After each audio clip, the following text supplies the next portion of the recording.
再来看昨开工开市，台股嘛开红盘，台积电带头早盘一声就冲600点，落尾收伫18644点，起548点。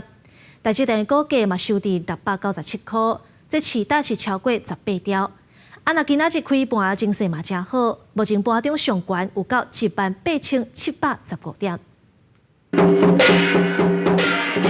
尽管想请财神爷来跳加官，希望讨一个好彩头，结果台股龙年新春第一个交易日就开红盘，在多头尾盘出现之下，加权指数中国起超过600点，冲到18725点，创历史新高。中昼收盘起548点，来到18644点。护国神山台积电的股价是收伫697块，市值超过18兆。台股重新开盘之后呢，资金全面涌入台积电。台积电在早盘的时候，股价是冲过了700元大关，创下历史新高，大涨了8到9%。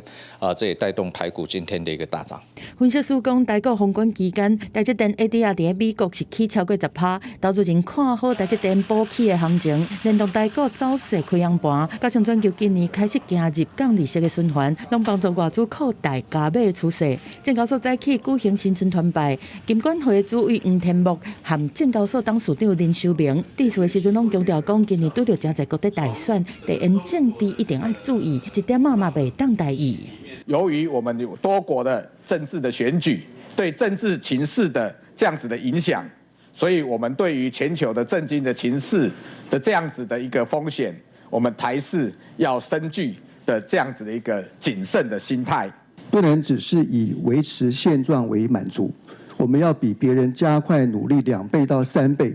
才能够超前别人。证交所讲，龙年发展的重点会以现有的 AI、半导体这关键产业做基础，推动所谓力量和升级等3大新经济产业的发展，使国际级的企业伫台湾就此上柜，打造新经济产业的主导。另外嘛，鼓励市值超过100亿的公司，更加接来办法说会，而且结合产业的供应链，和中小企业更加会当好看到，用安尼来扩大市场的容量和规模。记者综合报道。